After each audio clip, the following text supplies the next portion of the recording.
What is going on, everybody? Welcome back to another edition of the Truck Parking Clubhouse. Happy Monday, November 3rd. Appreciate you guys tuning in. Appreciate you guys tuning in to last week's Clubhouse. Hope you had a fantastic weekend, by the way. Hope you stayed safe from the ghouls and goblins out there over the road.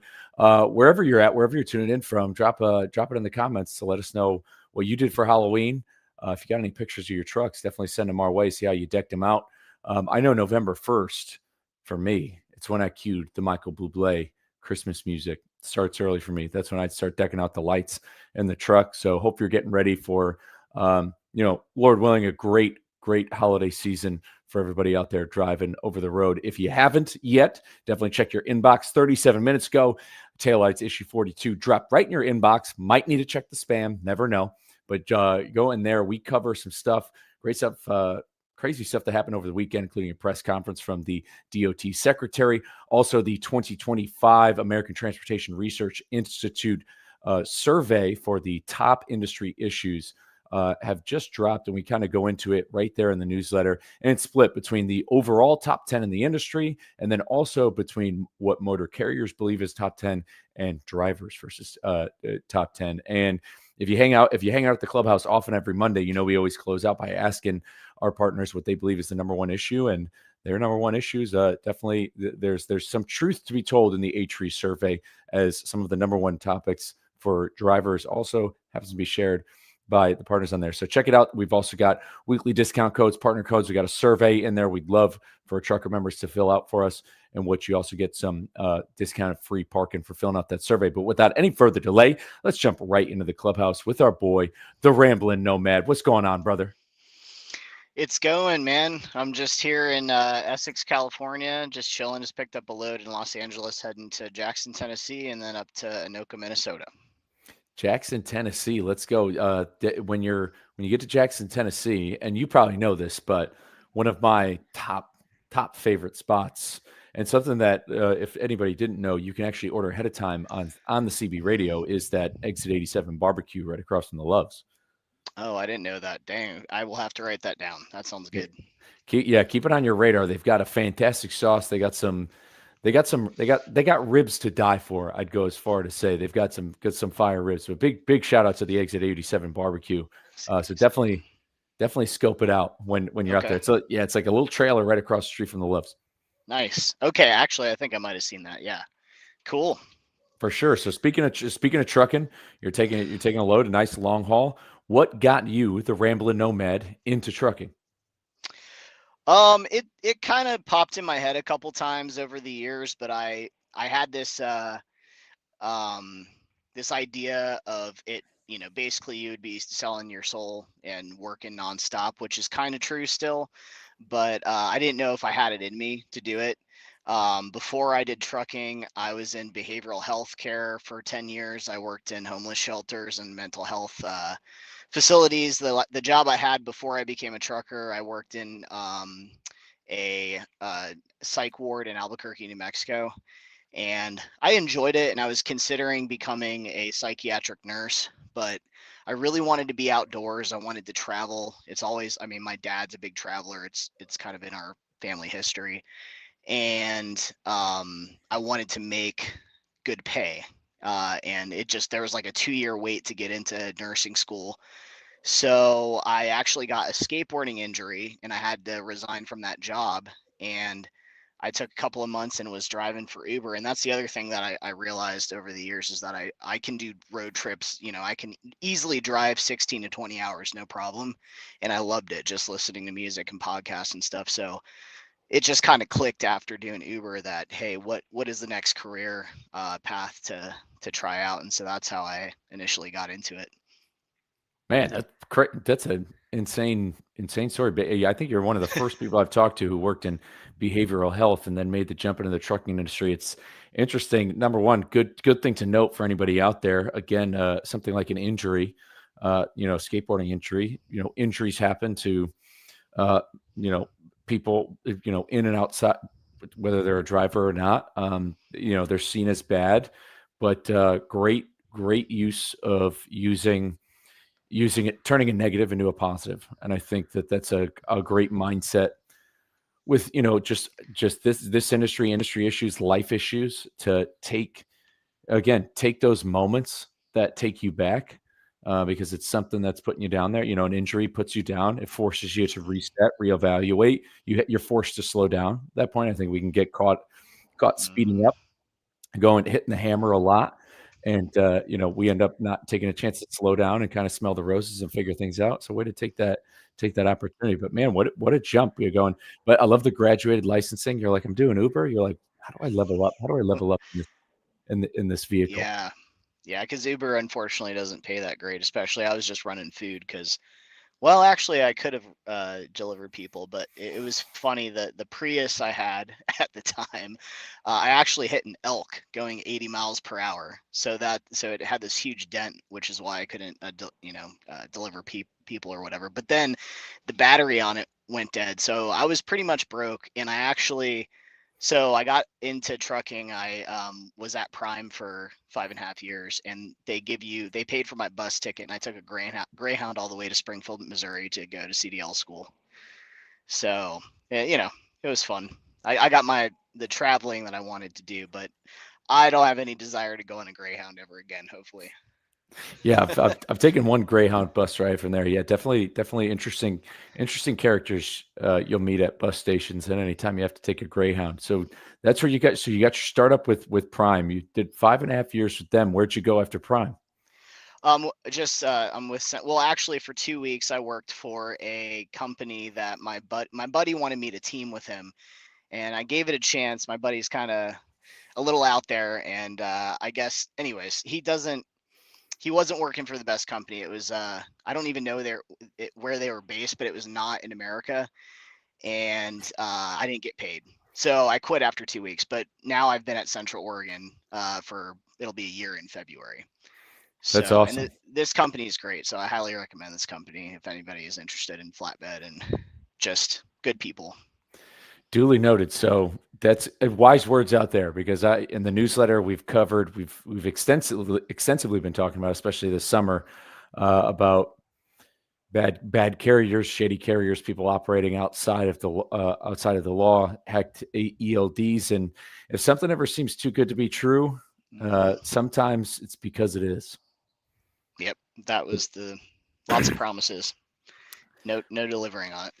So currently with Central Oregon Trucking Company, so doing flatbed work. I've got one thing we love to highlight, especially for our viewers on Instagram. Again, because at Truck Parking Club, we are a parking application for drivers to use while they're over the road. But I mean, we'd be remiss to not use these channels towards for using them to highlight not just the great drivers in the industry, but also great carriers. And if somebody is driving for a company they'd like to highlight, I've heard very good things about Central Oregon. Mhm. I mean, what are your thoughts? How are you enjoying it?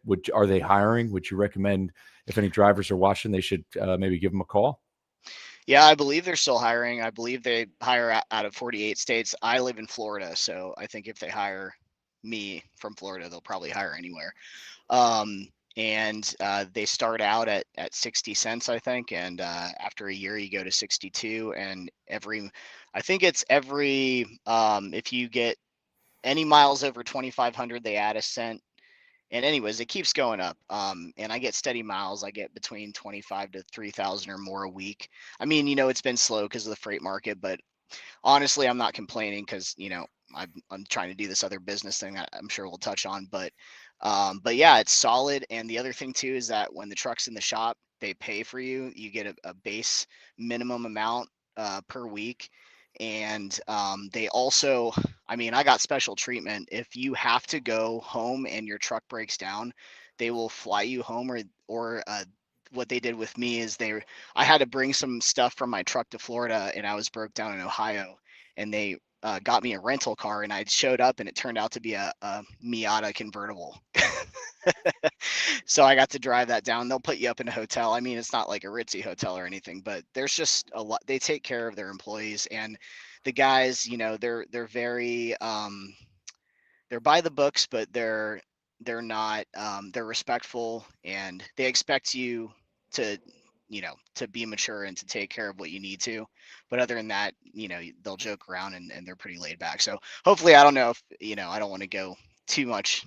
I don't know what I can say and what I shouldn't say, what's proprietary information or whatever, but that's been my experience so far. So There we go. No, that hits the main point. So for any drivers out there, listen, some good pay out there. It is flatbed work, so it's some good, honest work you'll be doing. They'll hire. I mean, yeah, basically, I mean that basically cuts the hiring location. If they're hiring out of Florida, I mean that means you could basically be anywhere.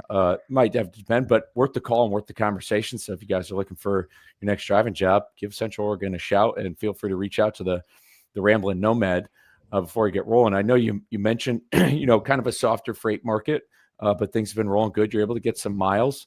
I got to ask. I mean, flatbeds, different beast in itself, especially when it can come to parking. So I got to ask you. So I mean, when was the first time you had heard about Truck Parking Club?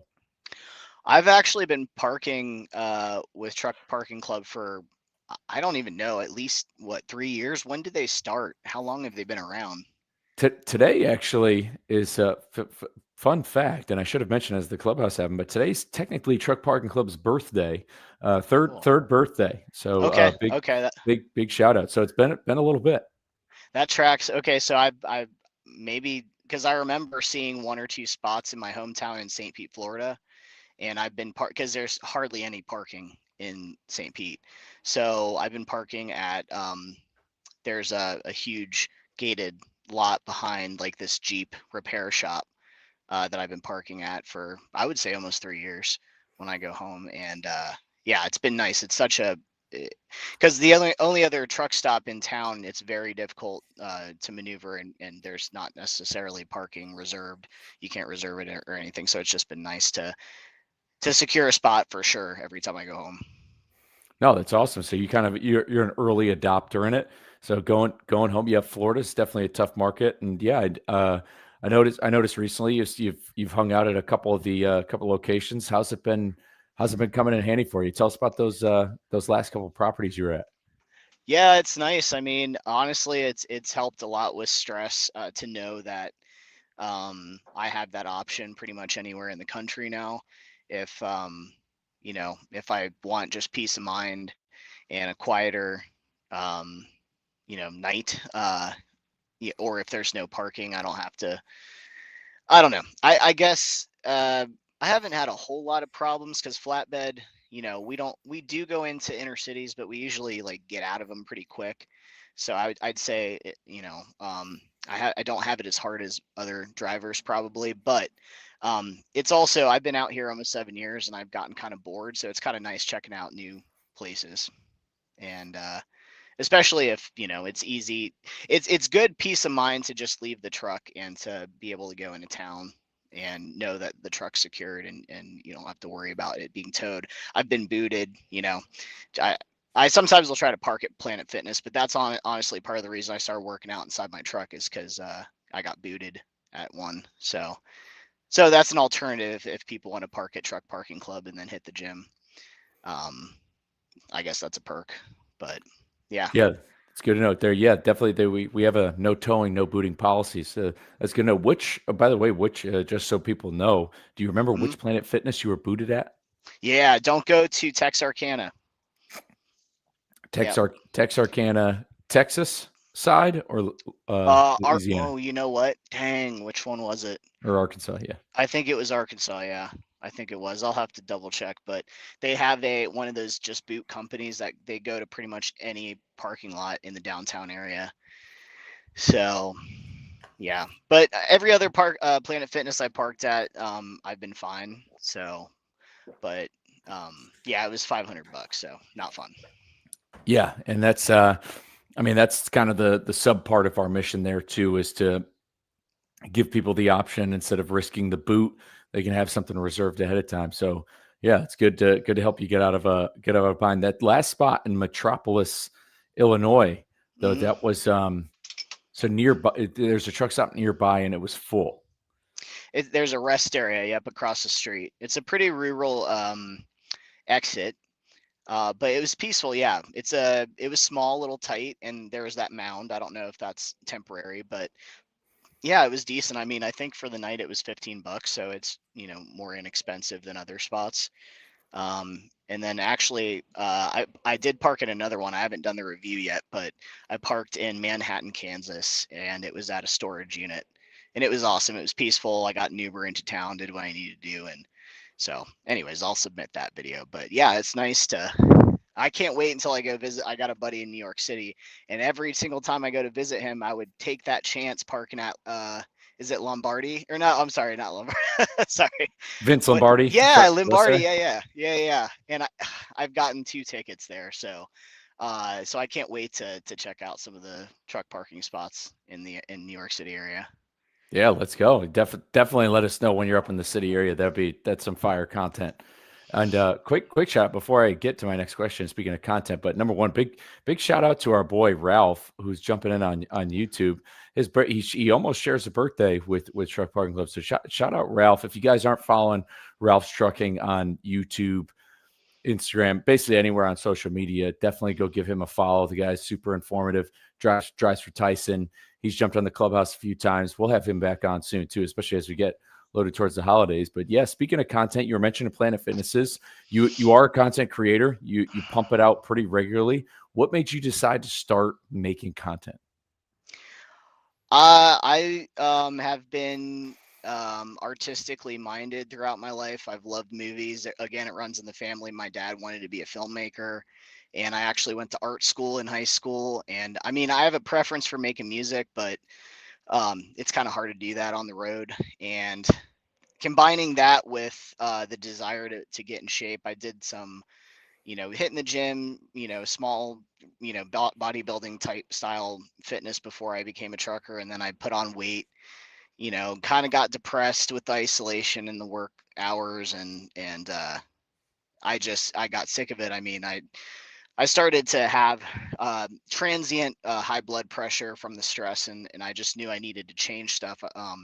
So I've lost about close to 30 pounds.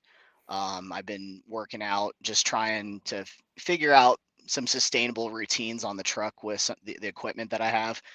And then also with to be honest, with the freight market crash, I've been thinking about how can I create an online business that I can do at least part time to, because my goal is to eventually buy my own old truck and work part time and just be an owner operator, which is pretty tricky in this economy right now. But so it was a combination of things, and I really enjoy making the different reels, just recording myself working out in the truck.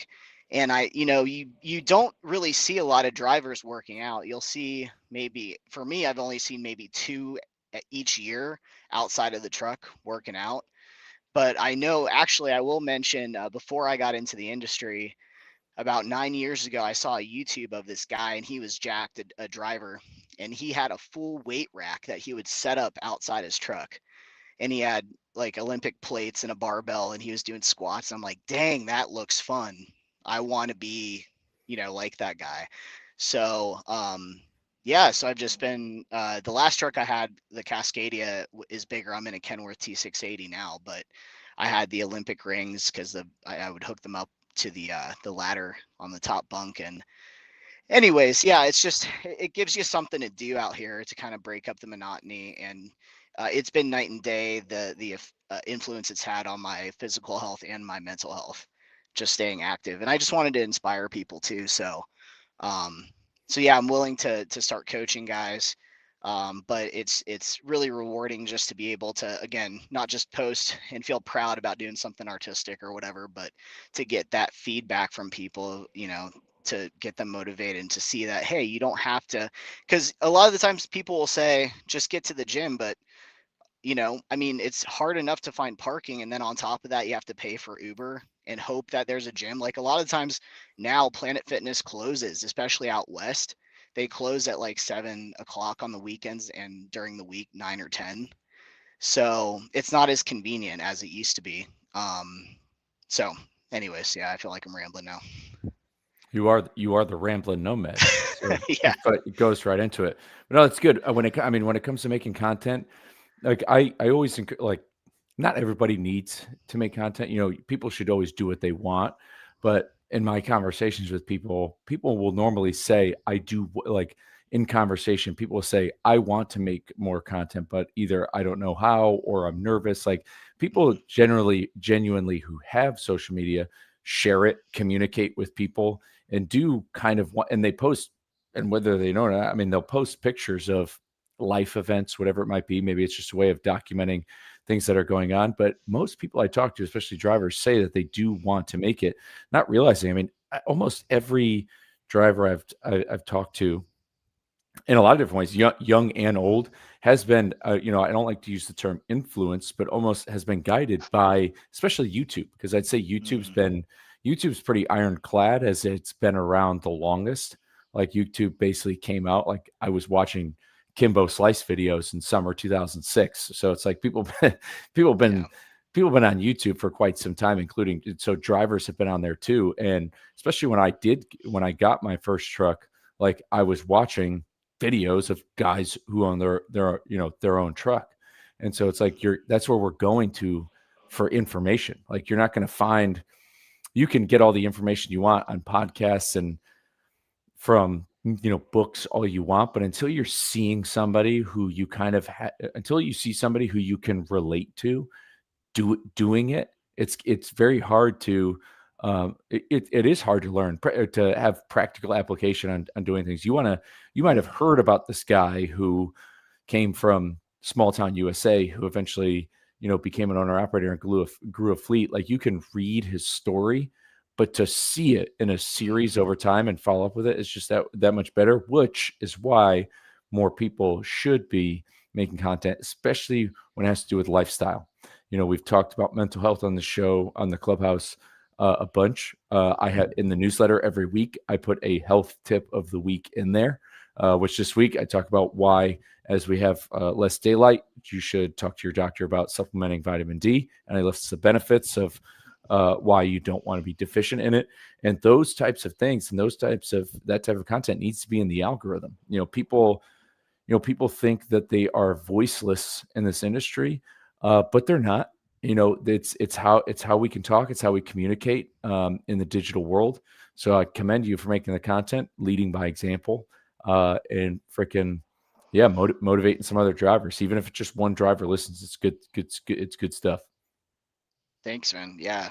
Yeah, I'm just gonna keep doing it and see what happens. But uh but yeah, definitely the mental health piece for sure. Um yeah, it's nice to have that community. And I mean it just seems like trucking content is becoming more popularized. I think a lot of people are probably looking into the industry, and even if not, it's a unique lifestyle that I think a lot of people like to vicariously live through. So big channels like Alex Nino, I think, and Jake Clyde, just a bunch of the bigger channels and stuff. It's visually interesting, and I'm a visual learner myself, so it's like the motor neurons are firing when I'm watching somebody, especially the POV content seems to be pretty popular. So that's what I'm going to try to do more with the channel, with my channel, is instead of you know having the camera viewing me from a distance, I'm going to be showing guys like virtual reality, this is what you could be doing on the truck too. It's really not that hard, you know and have them that connect that. So yeah, so we'll see. Yeah, the POV content is always interesting. They seem to be easy to digest, and I always think about some of my old running videos. And it would have, I'm not sure the point would have if I just documented my runs POV style, and people just Yeah. saw like the most desolate, boring, unattractive roads in front of them, or like cold, snowy roads in central Iowa. That'll go for at 20 degrees. Probably would be freaking scroll right to the next. But yeah, the POV content people are into, especially if it's showing you laying out the weights, laying it out in the truck stop, and it's just like, oh, he's doing it. I'm gonna freaking do it. Yeah. So keep I keep the don't hammer know. down. I think that would be interesting. Maybe not for like 20 minutes straight, but maybe clip it up or something, and just the ASMR too, of like the breathing while you're running and everything. I think that's a part of it too. Might have to give it a shot. Well, yeah, we'll see. Yeah. But for anybody who is watching, if you're not following the Rambling Nomad, you can check him out anywhere. Are you on YouTube by chance? Yep. Yeah, it's I believe, yeah, all my social media is Ramblin' Nomad. Perfect. So go follow him on all those platforms. One last question I got for you though, because again, I mentioned at the top of the Clubhouse, the 2025, American Transportation Research Institute, top industry issues, top 10 have dropped. And fun fact for those guys tuning in, so truck parking, which has sat in the, it was up at number 2 last year. It has moved down to number 4, so it's still on the list, but based off of survey data, it's either gotten better or other things have gotten worse. I'd like to think it's gotten better. With as we've continued to add more properties, we just crossed over 3,200. We have a lot of infrastructure being built throughout the U.S. So I'd like to think it's improved. Job's definitely not done. It's still obviously being in the top 5, nonetheless. But other economic issues seem to top the list. But I got to ask you specifically, what do you think is the number one issue facing the trucking industry right now? Yeah, it's hard to single out one thing. I mean, definitely pay, but I think it's related to just not regulating brokers and um, just no recourse that drivers have. Um, I would say that, and then also predatory like truck leasing, lease purchase programs. Now you can make it work, but I just I don't know. There's a fine line between taking that risk as an entrepreneur and then having a big company exploit you for taking. You're taking on a lot of the burdens that without as much potential reward. Um, but anyways, I maybe there's some things that I'm missing, but yeah, it just doesn't. It just seems like, especially with inflation and everything, the pay for drivers, especially owner ops too, like just trying to make it, um, is not great. So I don't know. Hopefully things will turn around and it'll be better. I mean, I will say I did train for a bit with Prime and I was making good money, but what the last 3 years it's been pretty rough. So Yeah, I was going to say, did you happen to? Well, first thing, so I mean, the first thing you said was driver pay, which is the mhm. number one issue. So for again, that A-Tree survey split between top 10 industry wide for just the industry. That's what the entire industry believes are the issues, and then there's carriers and drivers. The top 10 for both carriers and drivers, and number one for drivers was driver pay. You mentioned predatory leasing agreements. Have you done one, or did you do one by chance to kind of learn from it? Yeah, I made the best of it, and like I said, when things were good, it was good, but when things are bad, there's no protections or you bear the burden of the responsibility of a lot of things. And I don't know, now that I'm in a good solid company, it's nice to not have to worry about being responsible for as much and also being capped to a certain weekly, like you pretty much will have to really fight to make past a certain point. Now, I don't know. Every company's different, and I will say honestly, I don't really have complaints about Prime. Prime was a good starter company, but I've heard horror stories from other drivers about their lease like a lot of lease purchase people do not make it through the entire lease, and I was able to do it and I lucked out. But that last year and a half was pretty rough trying to get through it. Um, because I could have turned in my truck. It was one of those walkaway leases, but then you're responsible for any wear and tear on the truck, which probably would have been close to 10K um, at the end of having it for 4 years. So um, yeah, so I don't know. There's pros and cons to it, but I guess I would have to research a little bit more to say 100% that should get rid of um, that as an option. But it does seem like a lot of the bigger carriers have taken uh, the opportunity to focus more on that rather than just providing good solid company jobs with insurance and paid home time, or not paid home time, but that's the other thing too, is just making sure drivers can afford to go home and have quality home time. I mean, there's a lot of stuff. Just the fact that that company that I worked for for 2 weeks, weren't even based in the States. So not regulating that at all either. I've heard horror stories out of Chicago, especially. So, anyways, I could jump around, but Yeah, no, yeah, if you keep talking long enough. I mean, there's always a bunch of issues you can bring up. It's I mean, but I think pay should top the list because and pay is tied to economics, which seems to be what the H3 survey shows. The economy isn't what people want it to be. It's not up to the standard it should be. It's it's interesting. I read an article in the Atlantic about really because the stock market doesn't show that the stock market and the recent AI boom that we've been having shows that thumbs up on a lot of ways. Like in a lot of ways, the graph going up and stocks being what they are is somewhat being propped up by the AI boom, which could run into a few snags as we have these data centers being built. But really, for a lot of other people, and even throughout the tech world, I mean, layoffs are still happening,